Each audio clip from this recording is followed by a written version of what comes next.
Good evening, and thank you for joining us for this final for the 2017 year episode of In Focus on WGTV Channel 11. I'm Eric Marsh, Executive Director of Whitewater Community Television. Thank you very much for joining us. I greatly appreciate you being here for this. I need to thank Phil D'Amico, who has been sitting in a lot for me over the last few months. He has given me a great deal of off time, so much Ryan and I were talking before the show going, when did we actually last do this? And there's actually some almost new jitters for this. Also, thank you for watching. It is the first show that we're doing with some new cameras that we have in our studio. If things look a little bit clearer than what they have been, that is absolutely on purpose. If you're seeing the beads of sweat come up on my brow, that's unfortunately not going to happen. We may actually have to get that makeup person. We'll be asking for more in the budget next year, gentlemen. But thank you for being here. We appreciate it. I want to start off, as I was driving back into the studio this afternoon, looked at my Twitter feed, and there was an announcement that Jim Harlan is going to be resigning as Executive Director of the Wayne County Historical Museum. Jim has done an excellent job, has been a great partner. If you've been watching our Facebook feed, you've seen a series of posts that we've have done in the last year for them, highlighting some of the exhibits that you can find at the Wayne County Historical Museum. We just want to lead off by saying, obviously it's not until April that he's leaving, but great job to Jim Harlan for everything that he has done with the Wayne County Historical Museum for about the past 13 years. That is truly one of the gems in this community. And people who know about that, who talk about that a lot, and who try to keep those things going are our guests for this evening. Mayor Dave Snow, thank you very much for coming back. Thanks for having me back. And Pete Zaleski, President, for now, of the Wayne County Council. Is that going to be June 3rd, I think, or January 3rd is you all's meeting? We'll have our put in a new meeting, and we'll decide on a new leadership, a council at that point for January 3rd. All right. And think it'll be you again? It's been a couple of years now, hasn't it? It's been 3 years. Usually we do 2-year cycles. But you've done such a wonderful job. I've had a lot of fun, but I think it's time for some other folks to step up and take a leadership role on council now. And I think it'll be a change over for next year. Okay. We're going to open this show by talking about an announcement. There was a press conference announced a little over a week ago that would take place today. At the Redevelopment Commission meeting, there was part of I think that announcement was made, and that the city would not be taking out the loans that had been talked about for Reed. Today, more of an announcement that a community partner, and you had been talking about finding community partners. You found a community partner, throwing in a significant amount of money. Let's start by having you two kind of recap the announcement, and then we'll backtrack and work to how we got to this point and look forward a little bit. So sure. Talk about today a little bit. So start off with recapping the press conference. Yes. You know, what a tremendous coming together of elected officials and representation that was. I made some comments. Our Common Council President, Misty Hollis, made comments. Ken Paust, representing the Wayne County Commissioners. Pete made comments on behalf of Wayne County Council. We had President of Renascent Inc., who is doing the demolition. Josh Campbell made comments, and President and CEO of Reed Health, Craig Kenyon, also made comments. And so it was really our opportunity to come together and put this information in from one source, in one narrative.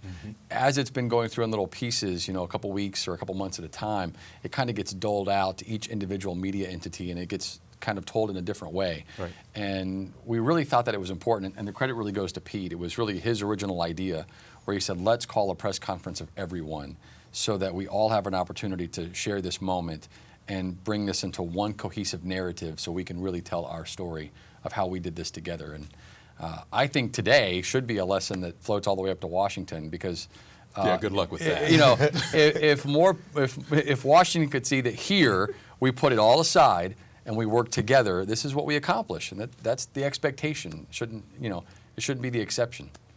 I don't disagree with that. We were having that conversation in the office a couple of days ago. But the announcement, no loans.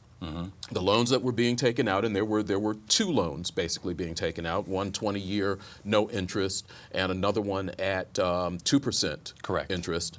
You've decided not to take the money. Correct. Yeah, and we really appreciate the work that Indiana Brownfields did to offer us that. It was a very generous offer of one 0% loan and one 2% loan that, when aggregated together, equaled the total amount that we thought we would need to complete the project at just over 1% interest combined. Right. But once we purposefully set into motion a very competitive bid cycle at a very specific time of year, because we knew in the winter, if we did this right, we would really see a robust selection of contractors that would bid on this.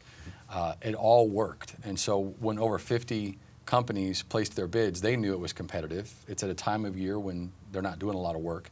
And so what we ended up with was a bid that was acceptable. The most responsive and responsible bidder was far lower than our expectations. And so because of the county's contribution and the way that we've been able to partner on this all the way through, we were able to make the decision to not take the loans. What was the county's thought process when, I assume it was the mayor came to you all and said, hey, we think we're not going to take this money, are you all still in, and move this forward? We were extremely excited, and we've had many discussions at city council meetings of how do we do this and not burden the future generations with this money, with these monies. This is a project that we need to take care of in our own generation. It's our problem to take care of today, not my kids' problem. And so it's really exciting to be able to, for the city not to have to take the loans, using current dollars, having a partnership with Reed Hospital. It doesn't matter that Dave's a Democrat and I'm a Republican. We're able to work together and move together for what the community has needed. It didn't matter we were on different sides of Main Street. We came together and made that happen. Okay. What's changed? Because the financial structure has changed. Last time you were here, the county was not kind of an equal partner in this. When it was sold, they weren't getting monies back. What's the financial stake in all of this? What does Reed get for its basically $1 million? Reed's contribution to this project was just that. It was a contribution. So there are not financial or property strings tied to this. So there's no rebate financially to Reed at the end, or any kind of thing that we owe them as far as a parcel or a part of the property or anything. So they have made this, as a community partner, a contribution towards this project because they see the importance of it. They appreciate how much we've worked together.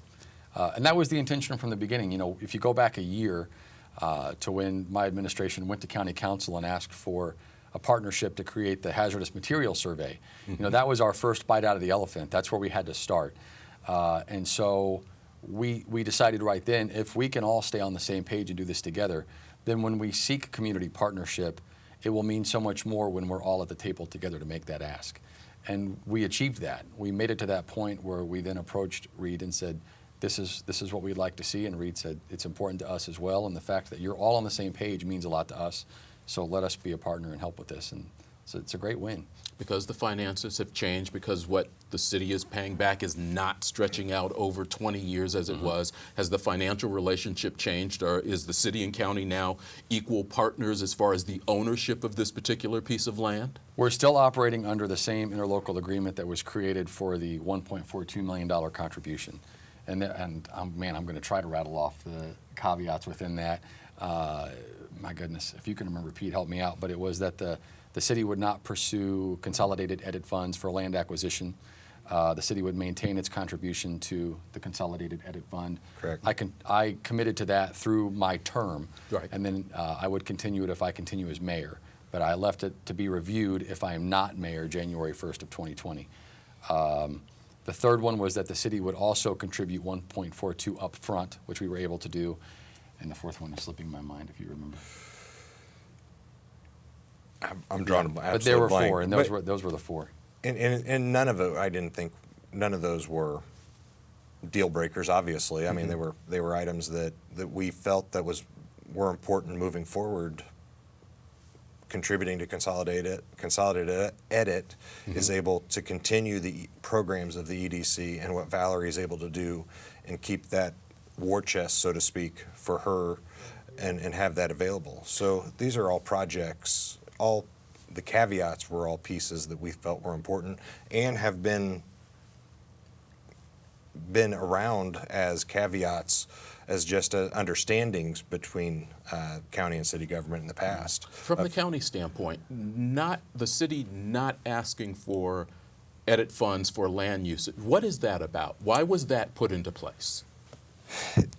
That was a request of the commissioners, and that was not necessarily a caveat that council wanted in the agreement specifically is between the commissioners and the mayor.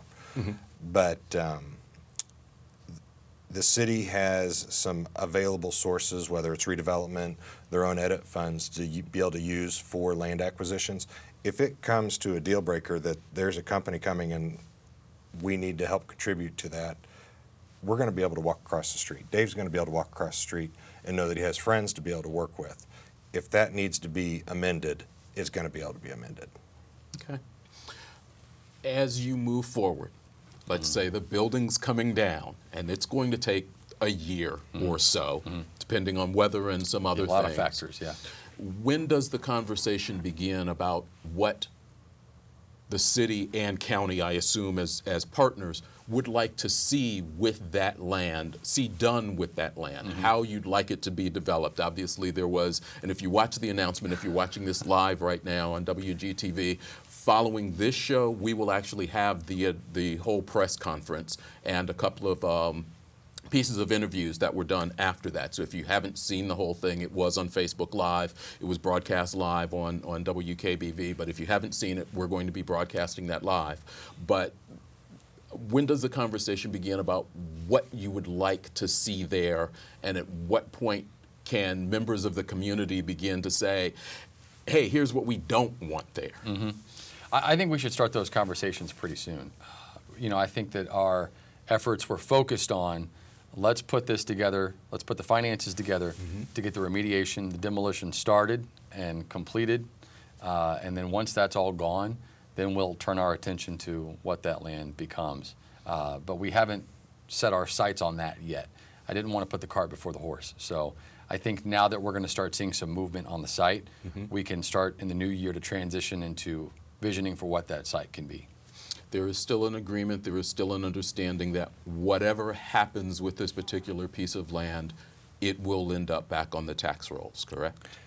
That's the hope.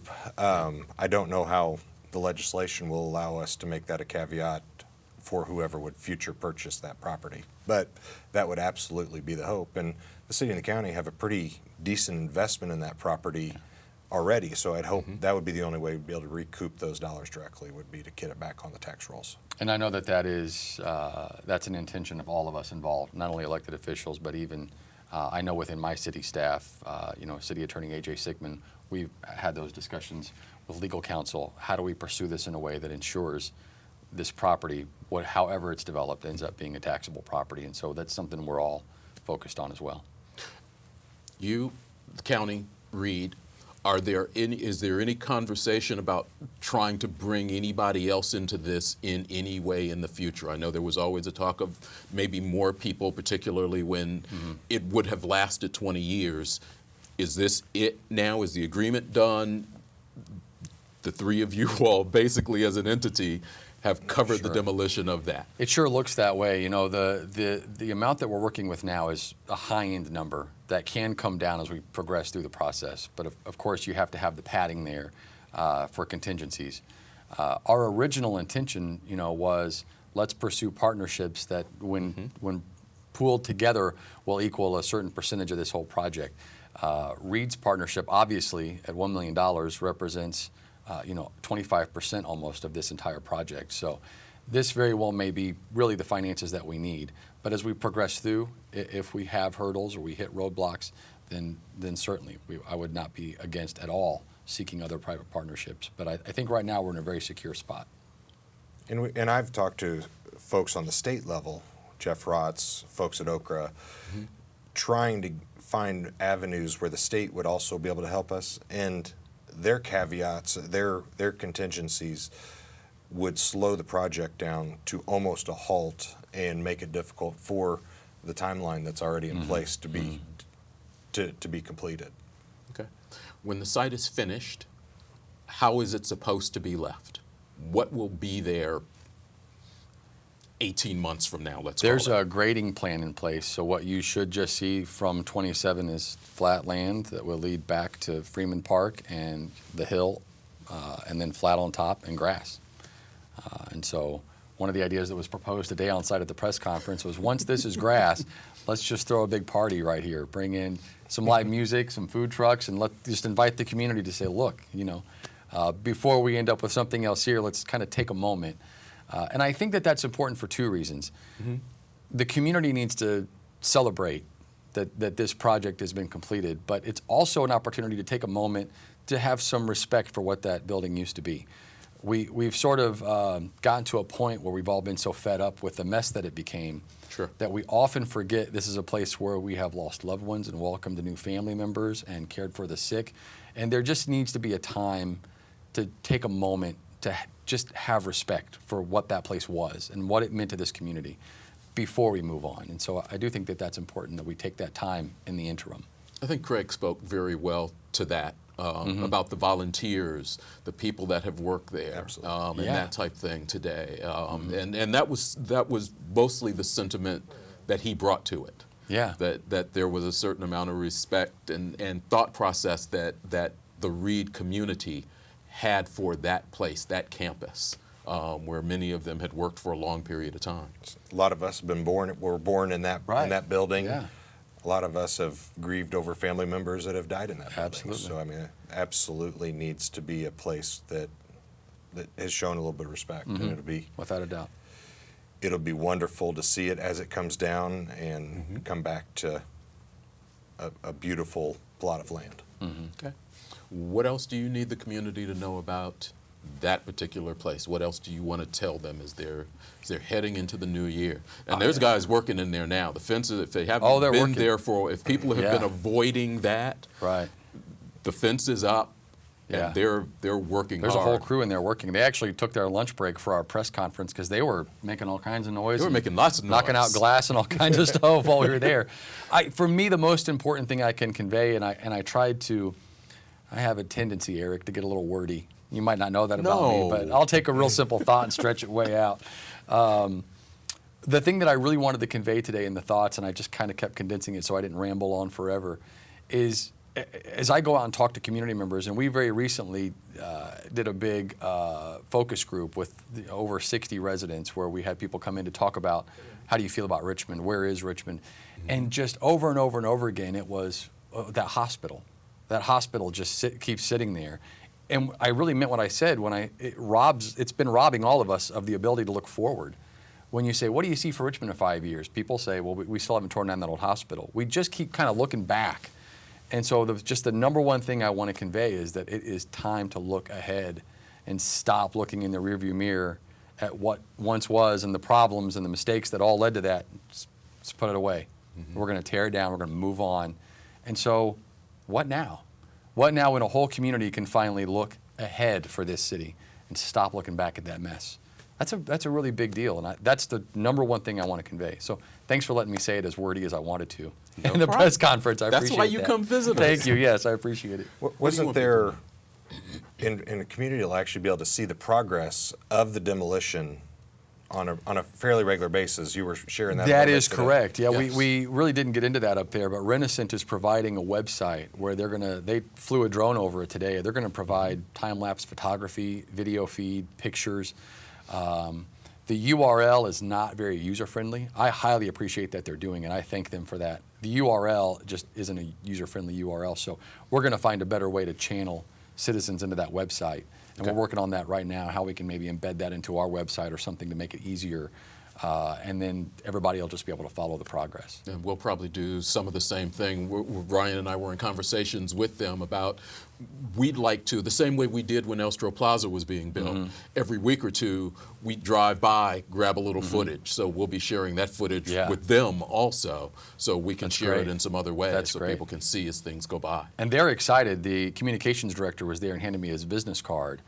And it had the URL for that site. And on the back of the business card was an aerial shot of the former hospital. So it's on the back of the communication director's business cards. I mean, so they're pretty committed. So I didn't mean to hog all that time. I would like to hear Pete's thoughts on the message. It's been an eyesore. It's you talk to realtors, they're going a different route, not because of the construction, because of that building. Right. And when you bring someone new into town, that's the last thing they want to see when they drive into town. That's one of our corridors into Richmond, and into Wayne County. I mean, 27 is one of the main thoroughfares. So we really being able to move forward and have that being taken down and demolished is going to be a huge piece for economic development and just I agree with you, the mentality that, man, we're going someplace else. It's time to move on. It's time to move on, and we keep looking over our shoulder, looking back too much. Now we can move forward and look into the windshield instead of back in the rearview mirror. And then on one last piece that I think Pete and I can speak on behalf of all elected officials and our county police department and city police and fire, we don't have to worry anymore about people being injured or worse in there. I mean, that has really kept me up at night. I was standing there for a few minutes today with Chief Purcell and Chief Branham, and I was standing between them, and I went, both of you all have to be real happy about that. And Chief Purcell looked up, and someone had written almost at the very top of reading, he's going, I'm not sure who climbed up there and leaned over to put the graffiti on the very top of that. And that's been a huge safety issue also. Yeah. So moving on, your Paving the Way website has been working well. Put out a picture last night that Main Street was open again. It is open. Fantastic. I'm sure people loves hearing that too.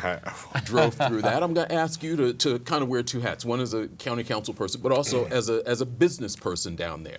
Was announced that the city, I assume, is taking the money and going to be spending some money marketing to get people to come down to the downtown area. For some, they may go, okay, there's plenty of other areas in town that have been impacted by construction or other things. Why is downtown getting this push? Well, you know, my background comes from marketing, and so I just understand the importance of sending out a digestible message that comes with an incentive to do something, a call to action. And so having all of this construction and downtown representing the greatest cluster of our long-time family-owned businesses, that is the heart of our city. And so as I just sat and thought, what can I do? You know, I'm always taking an issue as it sits and thinking, what is the mayor's real role here? What can I really do to have a positive impact on this particular issue? And as I continued to hear of the problems that we were seeing downtown because of the construction, it's much, much, much harder to park and get to the location you want to go to shop. And how can I be supportive of these longtime business owners and help them? And probably the simplest answer where I can have a direct impact is to create a marketing campaign to make sure that I'm doing my part to remind our citizens that there may be construction downtown, it might be a pain, but downtown is still very vital and very alive, and there's still a lot of great stores to see down there. So put that marketing hat on for a minute and came up with Go Downtown. So it's not only a rallying cry, go downtown, but it's also a direct call to action, go downtown. And so I said, what would this look like if we started off with radio and did a one-year radio campaign from January all the way to the end of December, and there was just a regularly rotating ad that just said, go downtown. And if it was a 60-second commercial, and it opens with the same 15-second open and the same 15-second close, and then in the middle we have three 15-second little vignettes showcasing three different businesses. And then that can rotate all the way through the year and then open the door to allow the business owners to come in and do live interviews maybe once a week and just talk about, here's what's going on in my business this week. And so I just brought both radio stations in and said, let's start here. Maybe mid-year, moving into late third quarter, early fourth quarter, we'll move into digital billboards on the PAL item site and Porter advertising billboards. We can move into some of these other avenues. I think they'll be more impactful then. But the radio provides that frequency of the message and that penetration into the demographic. And so that was really where it all sprang from. So is this a city marketing department, or is this money that the business owners downtown have put into a pool and they just needed somebody to show Right. them how to do it. The budget comes from my office, but we don't have the ability to manage it. So I'm turning it over to the marketing entities themselves and the business owners. We created a business directory from 5th to 15th and from A to A. And so we're turning that over to the radio station saying, here's the district. You work with the business owners and start putting all the vignettes in place. The more forward planning you can do, the better. But you guys will handle the mechanics. I just want to create the marketing campaign, fund it, and then pass it on to be utilized. As a taxpayer, how do you answer people who go, shouldn't the business owners be doing this? It's their businesses. Sure. Shouldn't they be marketing themselves to get business? And I imagine they still will be. I'm not marketing directly this business or directly that business. I am showcasing a beautiful and vibrant downtown that we are very fortunate to have, that a lot of communities just don't have. And so as mayor, it's always going to be very important to me to keep our downtown vital and strong and vibrant, and I'll always effort to play my role in that. And so, coming into this office, I even said a lot, the mayor's direct dollars should always be tied as closely to economic development as possible, and it's very hard to argue that this is not direct economic development for this community. And so, especially if you live by the old Bob Rosa mantra that local dollars turn over 7 times, well, then spending them downtown is one of the best ways you can spend them. So, as a business owner down there, talk about what impact the construction has had on business in general, walking traffic, what you've seen, less traffic, less walking traffic, less driving traffic. Have you noticed any difference? It's been a lot less traffic overall, and it's tough, especially on the businesses that rely on holiday business to stay viable. The boutique shops, Elder Behrman, Lux Lizzie's, those shops are seeing a really tough year with the construction. Destination businesses are a little less impacted, especially with us being able to spread across on the east and west side. We've been able to absorb some of that impact a little better than some of the shops that only have one store. And the marketing campaign that Dave's speaking of for the city makes some sense, not only to talk about the businesses that are downtown, but there's a lot of events that are going to be going on downtown. And this gives an avenue to bring more people to the ice fights that are downtown at Elstro Park, the events that are going on at Elstro Plaza throughout the year, whether it's the farmers market or the concerts on the weekends. So it may not be a direct campaign for Phillips Drugs or any of the individual businesses, but anything that helps bring folks downtown to the city events to make them more impactful is a benefit to the community. And those are quality of place things that making sure the citizens and the folks know that those are events going on. So it's not, hi, you're in Richmond, there's nothing to do. There is something to do. There's events going on every single weekend. Yeah. Okay. Just I love another when people way say to that, by the way. I love when they say there's nothing to There's do. nothing to do. Follow me for a week. I mean, try to keep up. Absolutely. I'm going to lean towards you on this one. Obviously, there's been a lot of conversation about the relationship between county government and one of its departments, particularly the health department. It's been going on, it's been a circle for a while. There have been some raw feelings, even if you watch some of the government meetings that have been going on. The lawsuit conversation has been laid out there. What is actually happening that has caused this friction, and are these weekly, monthly, whatever these meetings are going to be, are they actually in line to try to solve what's happening? I hope. So I've been on council for 6 years now. There has always been a couple of departments that there's always been a greater tension between. Health department being one, at times, sometimes the courts, but we really seem to get along pretty well with the judges and are able to work out those differences. Sometimes the departments that just ask for more dollars and have a larger budget. There's always different tensions within every department. But the one constant in those 6 years is it seems like the health department has always asked us for more and more and more from a budgetary standpoint on how they run their departments. Maybe not a larger portion of the levy, but how they allocate those dollars, they want a greater say in it than the folks that have been elected to do that. Through the years that they've gone from a rural health clinic to a federally qualified health clinic to a full HRSA grant supported health clinic.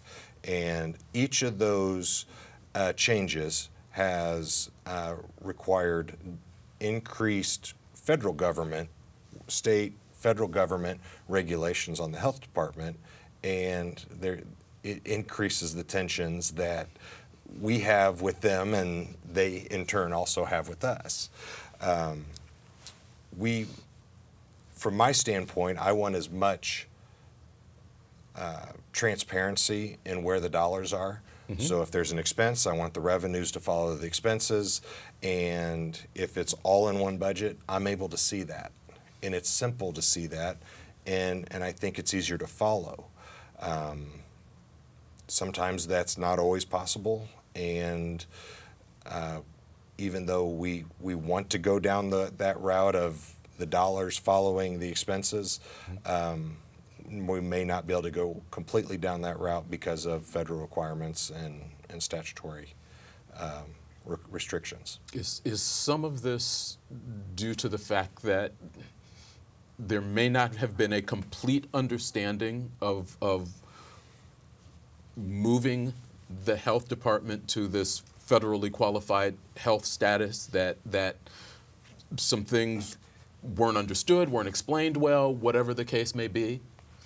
It is a complex formula that they have over there.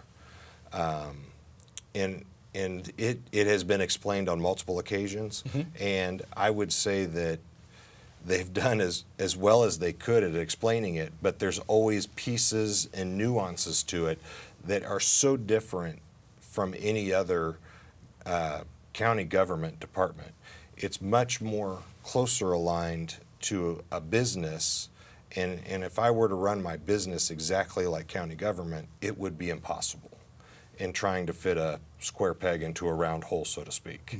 And this is really trying to run more of a business model within a county government model, and it causes a multitude of issues that are beyond accrual and cash accounting. But isn't that always the mantra? Government should run like a business? It is, and we're trying to get it to the point where it is running more like a business, so the expenses and the revenues follow each other, just like they would normally in a business. The government wasn't set up that way. Not always. Not always. We are going to take a break, come back, deal with a couple of things, begin to wrap up the year. We're only doing an hour. You're used to being here for 90 minutes, so we are beyond the halfway point at this moment. So we're going to take a short break, refill water cups, and come back and maybe get some of their predictions for the new year as we head into an election year, believe it or not. Names will and won't be on the ballot as In Focus continues on WGTV Channel 11.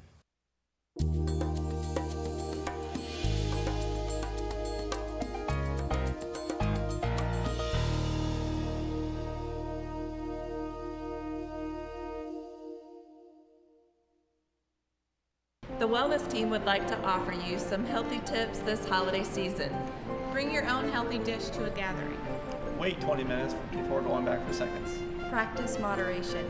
Eat until you're satisfied, not stuffed. Don't skip breakfast. Take a walk after a big meal. Plan time for exercise. Drink responsibly. Happy holidays from the Reed Health Wellness Department.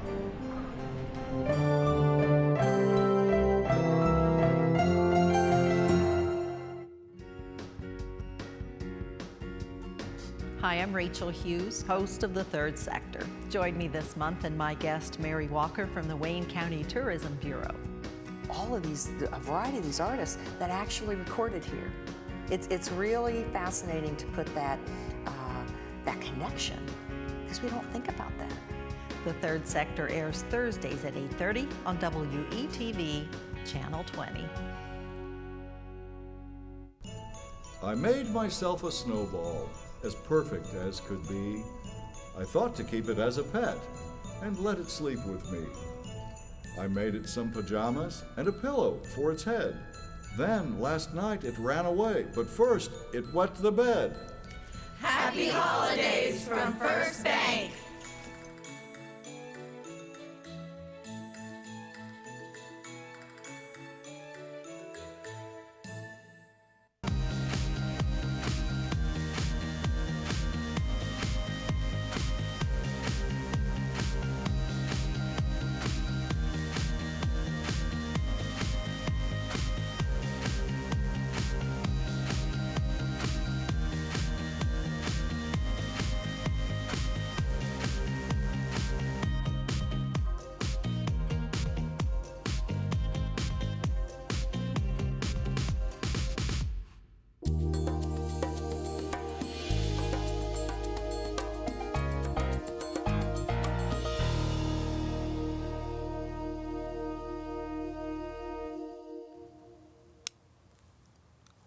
Welcome back to In Focus on Whitewater Community Television's WGTV Channel 11. I'm Eric Marsh, Executive Director of WCTV. Glad you're able to join us as we meander through this hour with a couple of guests, Mayor Dave Snow and Pete Zaleski, President of the Wayne County Council.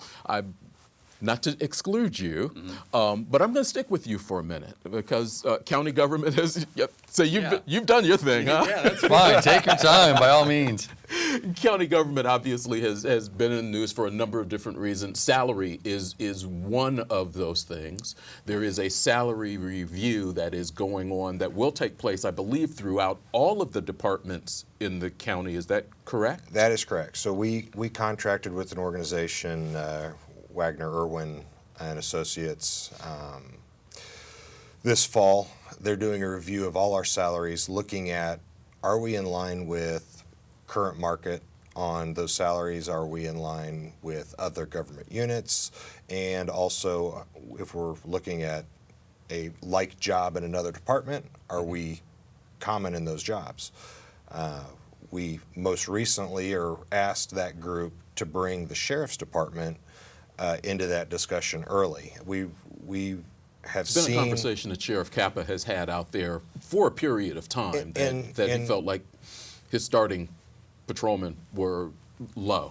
Absolutely. And we've done over this last 5 years that I can think of, probably 3 reviews. There are certain professions, it's just a fact, that have seen a higher rate of inflation in those salaries, and public safety is one of them. IT, medical, just to name a couple of them, but public safety, police officers, sheriff's deputies have absolutely seen an increase in their salaries nationwide. We didn't keep necessarily in line with those forces that were happening in other departments, and we recognized that. Sheriff had brought those to our attention on a few occasions over the past year or two, and it's tough to do without having in this situation. I think to have the data in front of us, we really needed to see what other departments were. So we made a decision at the December workshop to bring our bottom entry for sheriff deputies up to $42,000, which is about $4,000 to $5,000 increase from where we were previous. And the council has made an absolute effort to keep public safety important in a budgetary, because that's what council is looking at, is budgetary matters. We've kept public safety very high on our priority list. The cars, by what I would think of from a residential standpoint, don't get a lot of miles, but their miles are different on those. They're traveling high speed across the county. Most of their cars do not get over 100,000 miles. They get over 100,000, but not greatly over 100,000 miles. The vests they have are fairly new, all new console computers in the cars. They've gotten new guns in the last few years, I believe rifles. So there's been an absolute focus on public safety. The salaries that we started out with were not part of that focus, and we want to make sure that they are. So that was where we started it, and we're going to be looking at the county as a whole, and also reviewing to see what the formula is for compensating officers over the next year. Okay. Is there a department by department look that you're going to do, and what's the next department, or is it now just going to take 2 or 3 departments at one time and go in, get them done? It'll be probably 1 or 2 maybe 3 departments at a time, looking at departments that have similar type of job, maybe not functions, but type of positions, and looking at those as a group. It'll be probably beginning a second quarter before we really have the bulk of the data, which gives us still plenty of time as we get into our budgetary process, which isn't until July or August. Right. So we'll have a quarter to 2 quarters to look at that data and make a decision, along with the department heads and the commissioners, to sit down and really comb through that. Talking about salaries, positions, there was an agreement, or is an agreement, that the city will begin providing some funds for a part-time veterans service officer. Pete McDaniel has been doing that job really on a part-time basis. The veterans population in this county is large, higher than I thought it was. Yeah. Talking to a gentleman the other day and said, we've got a very, very high veterans population here, and they needed some additional money and some additional people in that office. How did that come together, and what is actually being paid? How is it being handled? That conversation actually started with Ken Paust coming in and making an informal presentation, if you will, to me, and saying, here is how we're having a hard time keeping up in the Veterans Services Office. We could use another person in there because, as you said, the population is growing. There are more services that could be offered, and he feels very strongly that it can have an economic development impact on this community and bring more resources to us. So I took that information and sat down with my core administrative staff and said, well, what do we do about this? And really, at the end of the day, it didn't make any sense to say, well, maybe the city should offer veteran services and then begin this duplication process to duplicate services that are being well handled at the county level. So I then circled back around to talk to Ken and say, well, let's pare it down to the most efficient it can be. Let's find a starting point. Let's not jump all the way into the deep end. So Ken put together some metrics and said, I think that with $25,000 we can do this amount and bring this much. So we're taking those metrics, putting that into an interlocal agreement, and putting all that work together so that I can take that before council and have that discussion about how we feel about funding that additional veteran resource officer in that office. I think it sounds great. And the way that I'm setting up the interlocal agreement is such that it will be reviewed annually and then reviewed against the metrics that have been set and the expectations that would be tied to that money funding into it. Okay. So again, I try very hard not to make any commitments that outlast my time as mayor. So this will leave open the opportunity for myself or a future mayor to review that and say this is or isn't being met, and decide to continue that contribution. So I very much see the value in supporting the veterans of our community. Is this something that's going to have to wait until Richmond's budget cycle, so it won't go into effect for a year? Is this something that you think we will be able to see here sometime in the first quarter or somewhere along those lines? I am trying. I actually just spoke with Ken about it today while we had a moment at the press conference and said I need that interlocal because I'm trying to still encumber the dollars within this calendar year out of my budget within the mayor's budget. So my goal would be to encumber the first payment of that within this year's budget, and that way it gives a 2017 amount, and then we can move into a 2018 amount. That's ideal at this moment. It just depends on how fast city and county legal can work together. And there's all that language, all that legal stuff that has to go into that. So we'll have to see how the timeline shakes out. But my intention will be to encumber the dollars from this budget cycle. from this year. You all were together on stage. Did you want to say something about the Veteran Services Officer, Well, by the way? just look, the number of dollars that Pete is able to bring into this county is pretty amazing for the small amount that's invested in that department. And this, hopefully, and he is so understaffed there. So he'll be able to really, I think, go after additional services, additional dollars that are brought back into this county. And the other thing that I think is of note is this is just one area where the city and the county are mutually finding, okay, the county's doing it, the city doesn't need to do it. We've got GIS, we've got dispatch that are shared services that are sharing dollars to do it in a single government unit. And that's where I was going to go. I'm sure that there has always been conversation between the city and the county. Ken Powell has talked on more than one occasion about meetings that he would have with Mayor Hutton and things of that nature. It seems to be more visible now. You all showing up at county council meetings, you presenting to the county council at their meeting, multiple press conferences where you all are standing up together and saying, yes, we've worked on this agreement. Is that intentional? Is it accidental? Is there actually more conversation? What's going on here and who's pushing these buttons? I certainly couldn't speak to what it was like before I was in office. Do you feel as though it's different now than it was? I think there is absolutely more conversation now. Dave and I have an absolute open door policy with each other. Obviously, I have that same policy with Misty as on the city council side. And Misty and I have tried to have more conversations between the two councils, which has, I think, bled over into some of you and the commissioners having some of those also other conversations. And I've efforted to have a really strong relationship with our city council as well, and to really consider them an extension of our city team. And that's all been efforts that I started since taking office. When I first came into office, the mindset among some of our department heads was once you get through the budget process, if you have to face council to ask for a reappropriation, that's facing the firing squad. You don't do that. And really just having to change that mindset and say, no, they're an extension of our team. We need to include them and communicate with them. And if they're part of the planning process and we're all on the same page, there won't be that disconnect if that moment arises.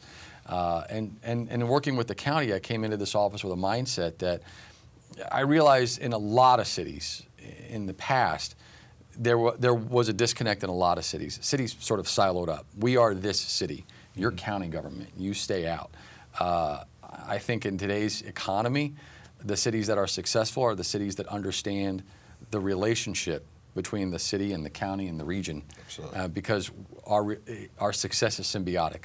The city will be successful if the county's successful, if the region's successful, and vice versa. So if we don't work together, then there's no way that we can achieve the success. And today's big press conference was a perfect example of that. You all work together on Blue Buffalo. How is that moving forward? I know Gar Jackson Road was kind of a sticking point for a period of time as you all work through some of getting the rights to the road that you need to expand things. Probably won't be expanded this winter, but in the spring, I assume. Is that ready to move? Because you drive by that building on I-70 and they just seem to keep going, and I think their hiring process is probably not far from beginning. And they've done some hiring, and I believe they have their HR department headquartered on the Ivy Tech campus at this point, so that they are setting their roots here, getting ready to move forward. And I think their projection is 6 or 8 months of become to completion with that building. As soon as the frost thaws, Bob Warner has the plans laid out to have Gar Jackson moving forward.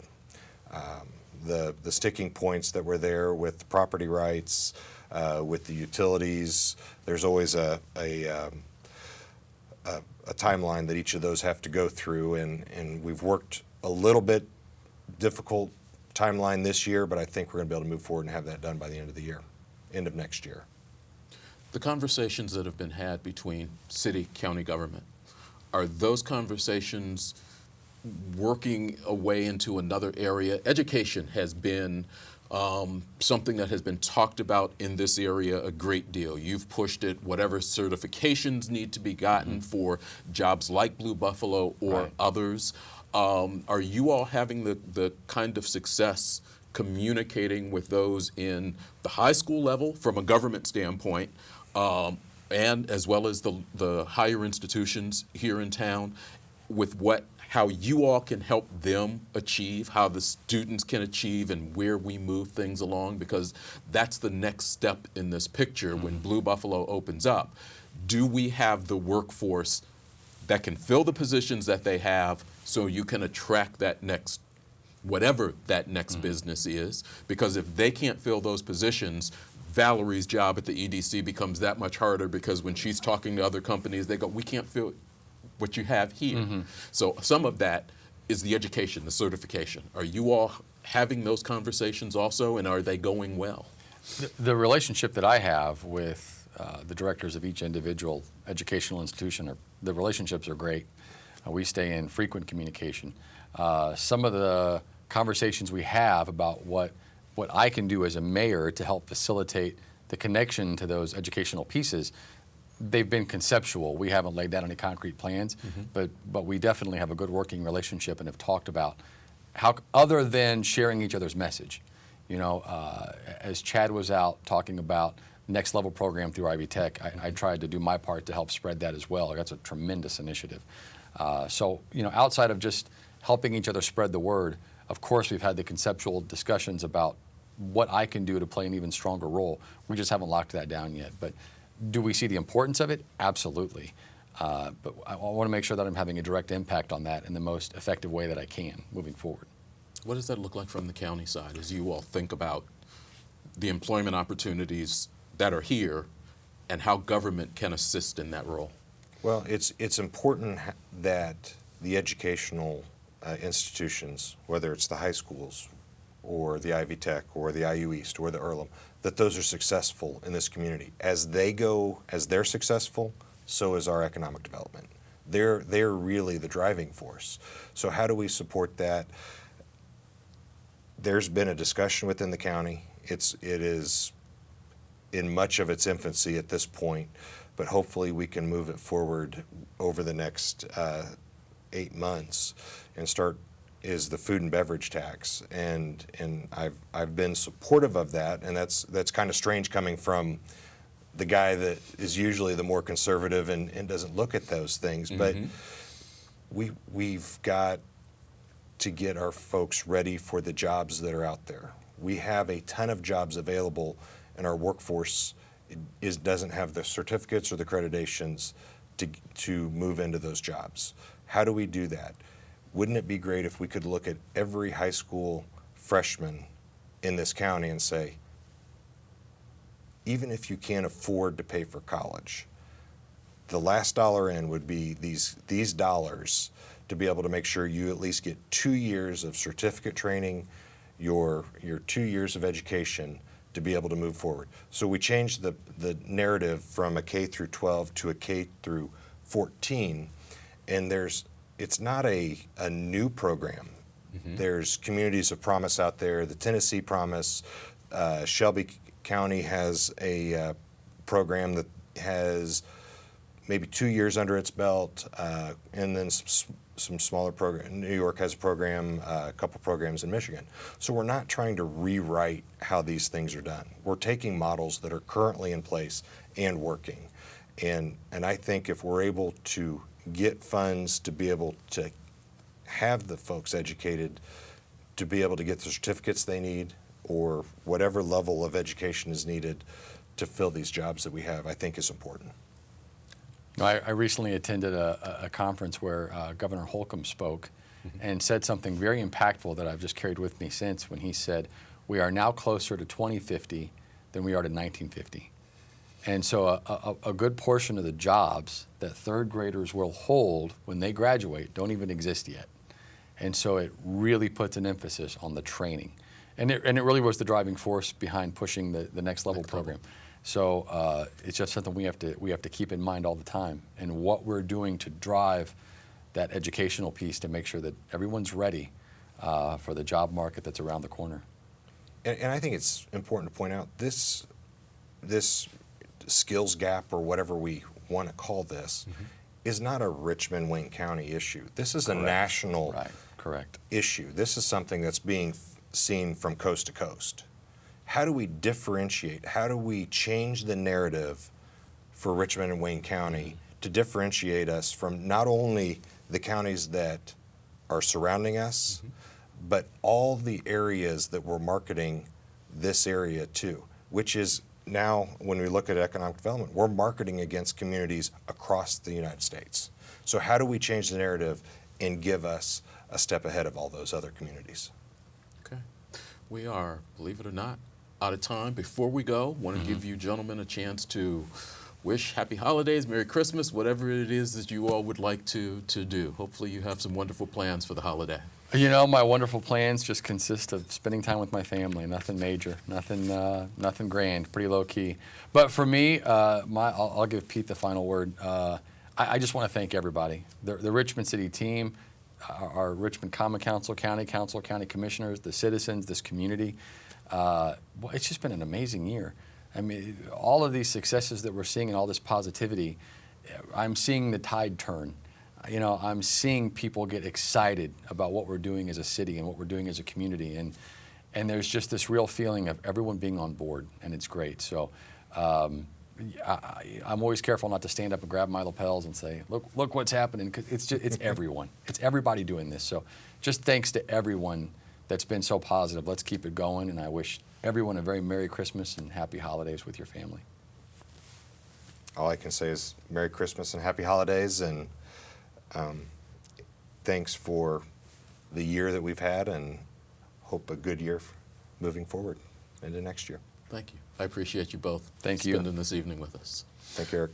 I need to do a thank you also. I need to, I have the incredible privilege of kind of being the face of this organization sometimes out there in the community, but it doesn't happen without the technical staff. So thanks to all of the folks that have been a part of this show during the last year, the guests, but obviously those who are behind the camera, handling audio, and doing the directing. We greatly appreciate it.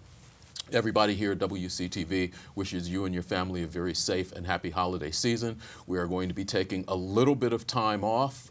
We are closed tomorrow, and you see it on the schedule. We'll be back in a very limited way next Wednesday and Thursday, and then closed again, but don't worry about it. We come back on January 2nd to an absolutely full slate. There's lots of things going on to do in this community, including, I don't know, what was that, Ryan? The Reindeer Escape Room at MRL. I'm not exactly sure what it is, but go and have some fun with that. Thank you very much for watching this edition of In Focus. It will rerun in its normal time. It will also be next week's show. So thank you very much for watching, and we will see you again after the first of the year. Have a good night. Be safe during the holidays.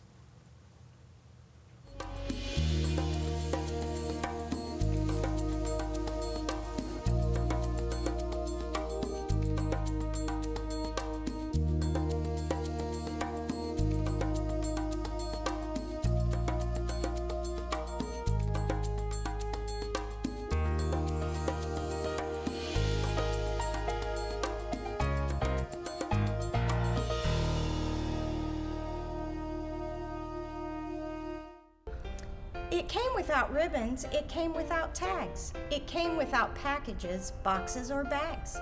Then Jack thought of something he hadn't before. Maybe Christmas, he thought, doesn't come from a store. Maybe Christmas, perhaps, means a little bit more. From all of us at RMD Patty, Richmond, Liberty, and Cambridge City, we want to wish you a very Merry Christmas and a Happy New Year. Merry Christmas!